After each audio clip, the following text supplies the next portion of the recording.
back here, and thank you all for staying through this whole festival so far. Hopefully the sessions have been insightful. Hopefully you guys have met familiar faces and new faces and then got to learn a thing or two today. So I'm super excited for this segment here, which we have a very esteemed panel of clients and partners that, have a clear and keen focus on mental health and well-being. So I'll just give a quick intro of each of the speakers that we have today. All right, okay. So we have, firstly, we have a deeper breakdown as we go along. But before we jump in, we have, as usual, a Q&A. So for people that want to have questions for, each of our panelists here, we've got, HR leaders, we've got benefits leaders on the panel. So please scan the QR code. You can add in your questions. We'll save about 5 minutes or so for Q&A at the end. But let me now introduce our panelists here. So first and foremost, we've got Sean Yee, Cluster Head of People at APB in Hanakan, Singapore and Myanmar. So as you can see here, Sean oversees the people function across the region for Hanakan APB for Singapore and Myanmar, and a very, very great client and partner of ours who's been an advocate for mental health and well-being. So maybe just a quick intro or a quick hello from yourself. Hey, thanks to you. Really nice to be here. Hi everyone, I'm Sean. Really nice to be here, especially on a Friday afternoon. I shared with the Intellect team, they couldn't have picked a better day for well-being actually. Awesome. Great. Well, thanks a lot, Sean. Looking forward to hearing from you. Next, we have Dr. Jensen Yap.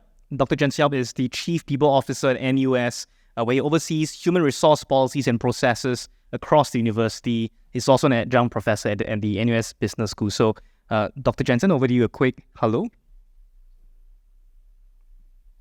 And actually, a quick one. I forgot to ask this. We want to do a fun fact, actually. So I'll take a step back to Sean first. A fun fact about yourself before we jump to Dr. Jensen.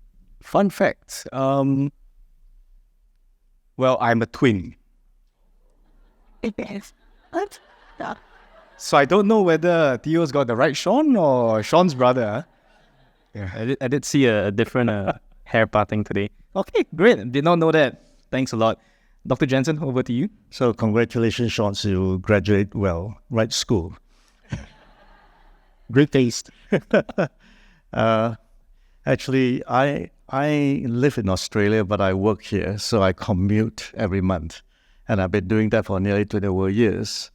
And the best part of all of this is that I've never missed a birthday or an anniversary for my entire family. In terms of fun fact, I'm a very optimist. So I do dabble in property development because where I come from, it's quite easy to do that and make some money along the way. So when I saw my tiler doing something like that, tiling the floor, it was very easy. And so I tried it. He told me what to do. I tried it.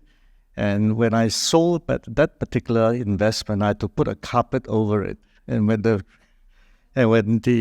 buyer said, "Why is there a carpet in such an odd area?" And then when he opened it up, I had to discount the property.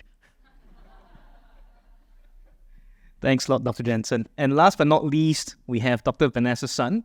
Dr. Vanessa is the Wellbeing Leader at Mercer. She brings over 20 years of experience in corporate and clinical expertise. She has a mental wellness agenda and focus, so I'll let her introduce herself and a fun fact. Hi, yes. So a fun fact about me is that the last time I held a mic was, can you guess? What context? Karaoke, that's right. Yes, so the last time I held a mic was karaoke. It's not every day that I get to speak on a panel such a theme as this, so thank you very much for the opportunity. I am a psychologist by education, by training. That's what I did for the first part of my career. And I'm someone who really advocates for, the biopsychosocial model, right? The connection between mind, body, soul, spirit, whatever you believe. But I put my appetite where my mouth is. So I'm actually plant-based, pescatarian. So I advocate for that. So anybody who's interested, please come and check in with me later. Thank you. Thanks a lot, Dr. Vanessa. And so that's our great panel we have today. So for the next 20 minutes, I'm going to be asking a couple of questions to each of you across your mental health and wellness approach to the workplace. The very unique thing about our speakers here is each of them come from different industries and background. Sean, you oversee a brewery and of course the office folks. Dr. Jensen, you guys have a very unique population of staff, administrators, and also students. And Dr. Vanessa, you work with, all of the companies that actually look after their people respectively. So we'll just move on to the next slide, over to the questions. Actually, I forgot. Okay, great.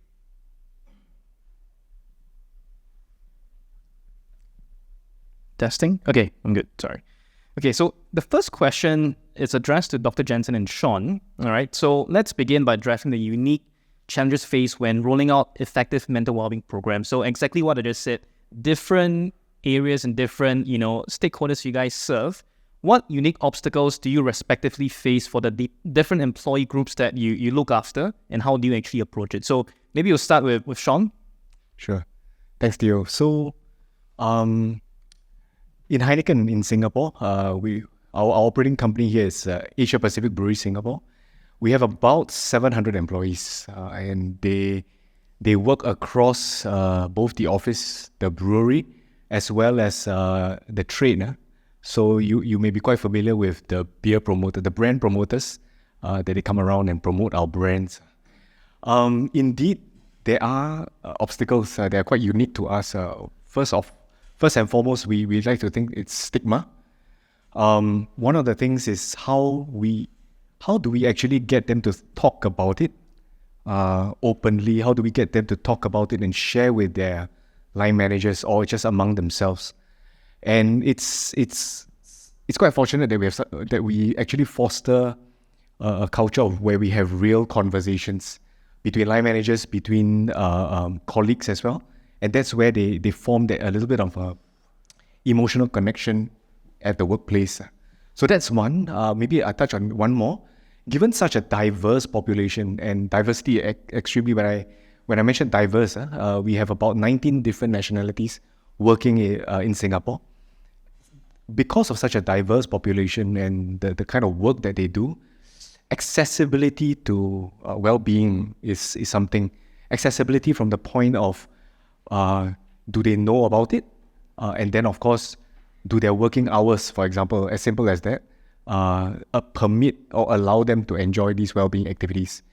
And that's the balance that we've had to come to, organizing different activities, different times for different groups, almost a different strokes for different folks kind of approach. Thanks for that, Sean. So basically, you guys have curated different, programming different, agendas for different populations that has helped you serve them.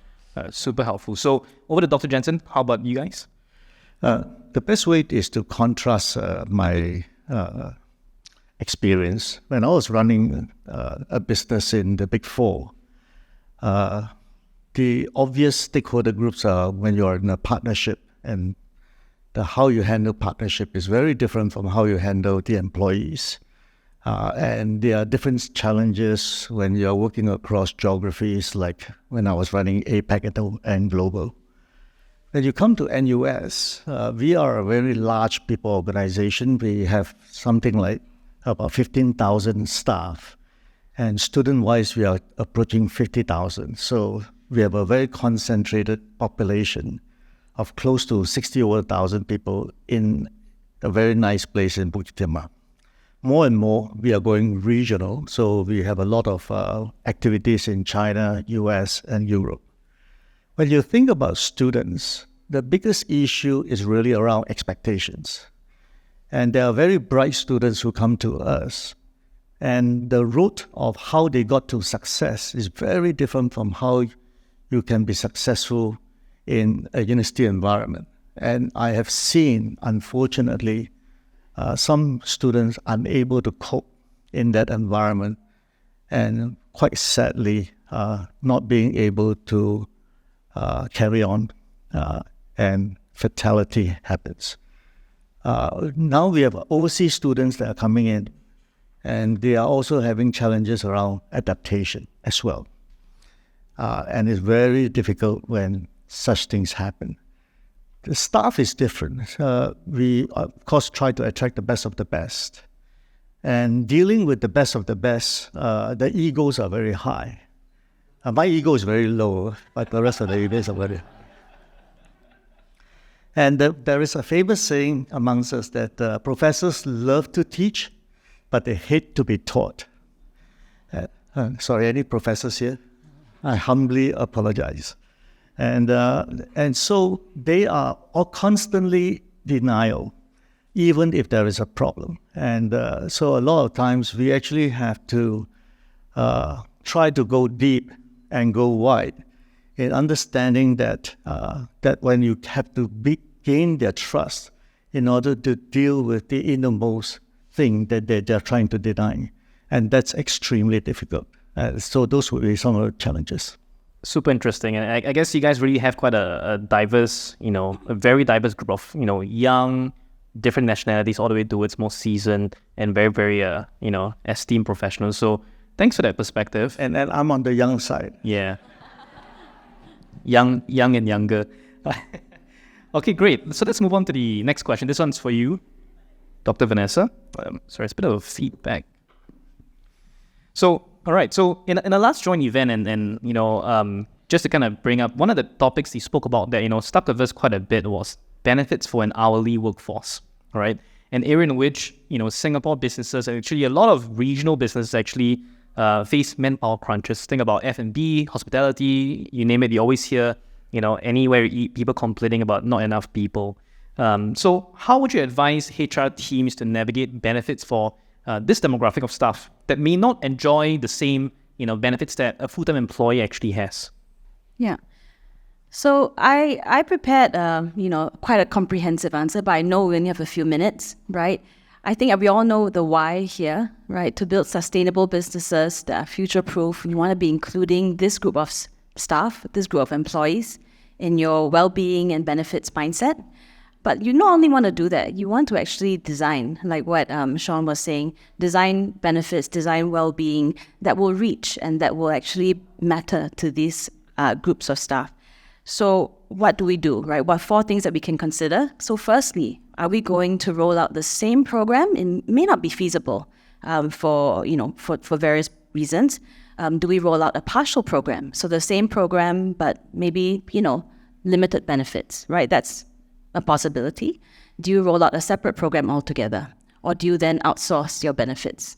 Those are all, real possibilities. And of course, it will depend on how distinct the groups are and how different your lower wage employees are from your current group that's being covered already. Then you think about what benefits actually make sense, right? And how do we best deliver them? So like what Sean was saying, right? Demographics. How old are these people? Are they married? Do they have families? What's their typical employee journey in Singapore, right? Some are Singaporeans, some are not, right? Language barriers, right? What would their preferences be? Would they be open to talking to a counselor, or would they prefer something a little bit more discreet?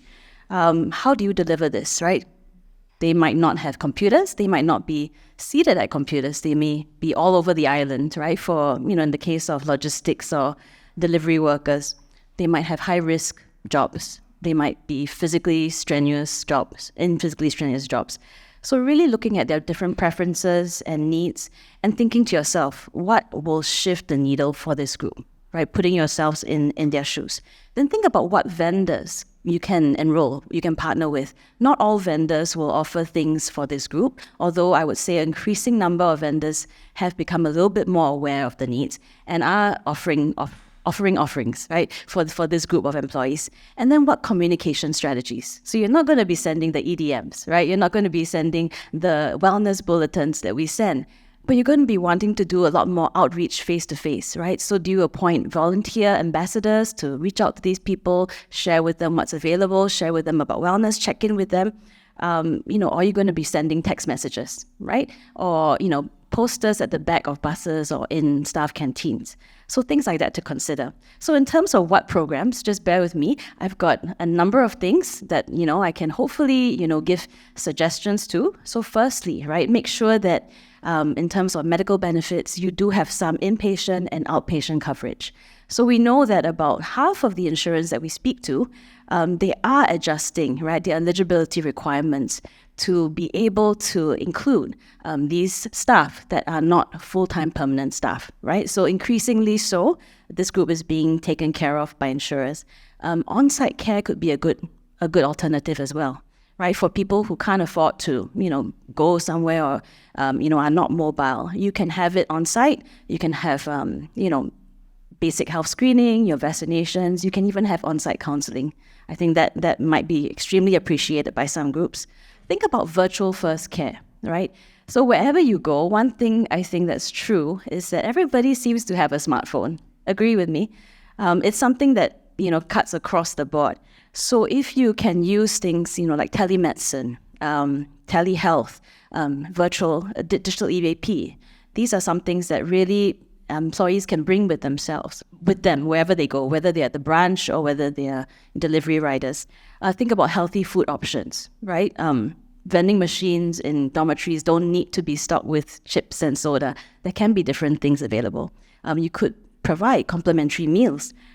Think about practical needs such as transportation. At the end of a shift, do they want to be taking their bus to the interchange and then, changing over? What can you do in that regard? Things like earned wage access will help in terms of, their finances. If they are low wage earners, liquidity and being able to pay their bills would be really important to them. And then, of course, education and upskilling.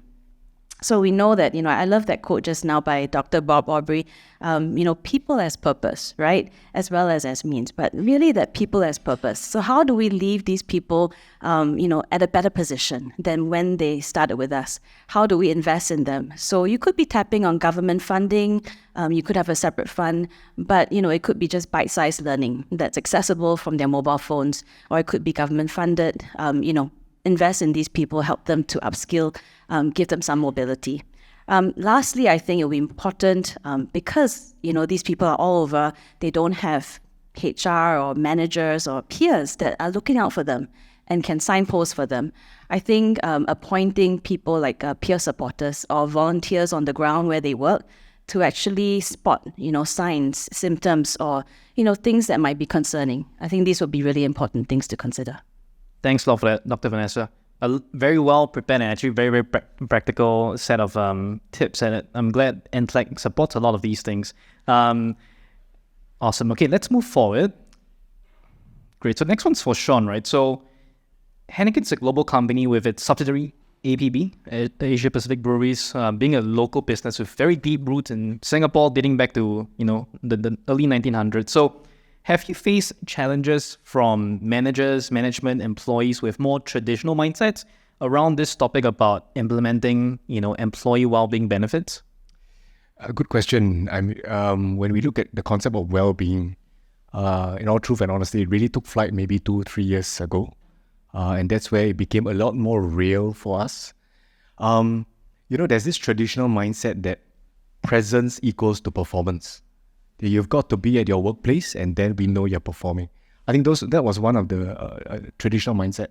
But also having said that, we're in a brewery, you can't possibly brew beer in the brewery while working from home. It's quite difficult. And illegal. So we had to find that balance of making sure that we were doing the right thing for employees in terms of well-being, but also making sure that productivity continued, performance continued.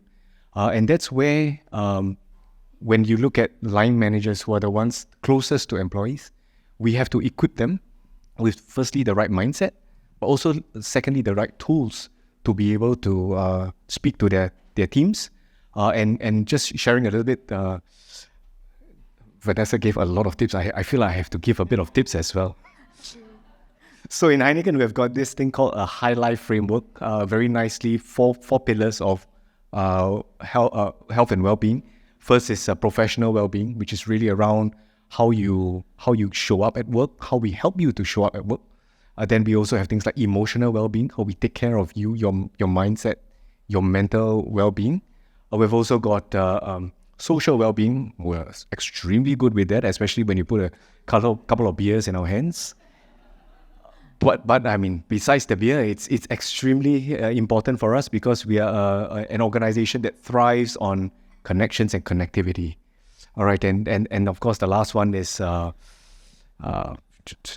my gosh, physical well-being. Yeah, so that comes with obviously organizing well-being activities. we just recently organized a hike for employees who wanted to go hiking. And so these are tools that we have available to employees to not just demonstrate that the organization is putting our minds, our hearts where it is, but also to make sure it's practical with line managers, because they're the ones who are going to ultimately send the vibes to your employees. Your line manager is going to be the one saying, no, I don't think this is good for you. You carry on working and I'm not going to listen to you and stuff like that. So that was really important for us. Thanks for that. So really quite a comprehensive approach towards well-being, as well as thinking about the mindsets and the tools involved. I know we're a bit short on time, but we're going to have to push it just a little bit so we can, wrap up with a proper perspective from all our panelists. So one more question for Dr. Jensen before I open to the floor for, the final question before we do Q&A. So this one here, it's quite a unique one, and we've had the pleasure at Intellect to see this firsthand and experience it ourselves. Mental health is a big priority for NUS. You guys have a huge push on mental health. You guys have a dedicated health and well-being team that was commissioned by President Tan himself, right? So by far, it's actually the largest country's largest health and well-being team. So I'm quite curious, how, if you could share, what actually made NUS decide to double down on this heavy push on mental health, mental well-being for students, staff, and actually entire population? Yeah, so I spot some of my HWB colleagues in the room. So I have to be careful what I say. The president is a very thoughtful person. Professor Tan is a mathematician, but he's actually very, very local, but yet global kind of a person. And when we had a crisis back in 2018, there was a big fallout on looking after both the students, the staff, the complainant, and the respondent. And I won't go further than that. And we needed to address an issue that, even though the statistics says that misconduct or grievances are low in the university, but for us, one case is one case too many. So we work hard at that, and we decided to invest big on mental wellness as well as well-being. And so I think we have over 60 psychologists to help our population. The latest from the chief, who is a very well-known person as well. We have actually reduced waiting time, and we have actually brought accessibility to the broader population. So those are the kind of things that we work very hard on. And the whole idea of doubling down back in 2018, 2019, well-being was not even a pervasive word as we know them today. And as you think about today and you think about tomorrow, and I've just written my next book called Room for Me after the last book called Why Me, the continued pressure on expectations and how do you engage at a broader level, you really need to make sure that the people health and well-being is centerfold around everything else. No health, no wealth, and no mental wellness, then I think we have a lot of society problems that we need to deal with. So double down in this area is absolutely a priority for us. So I hope to answer your question. Thanks so much for that, Dr. Jensen. And do keep a lookout for Dr. Jensen's new book, who we can search and find out more. Firstly, thank you so much to our esteemed panelists. Very insightful, and while short, actually, I think a lot of people actually learned a thing or two here. So a big round of applause towards our panelists, please. All right. And next I'll pass the mic and we'll wrap up this session. Actually, just before that, just a small plug to make things actionable. We have a guide here that we actually jointly did with Mercer. So you guys can just scan a QR code if you'd like to learn more 10 key ingredients you're missing in your wellness program. So just a small tidbit. But thank you so much to our panelists, Dr. Jensen, Dr. Vanessa, and Sean. Thanks for being part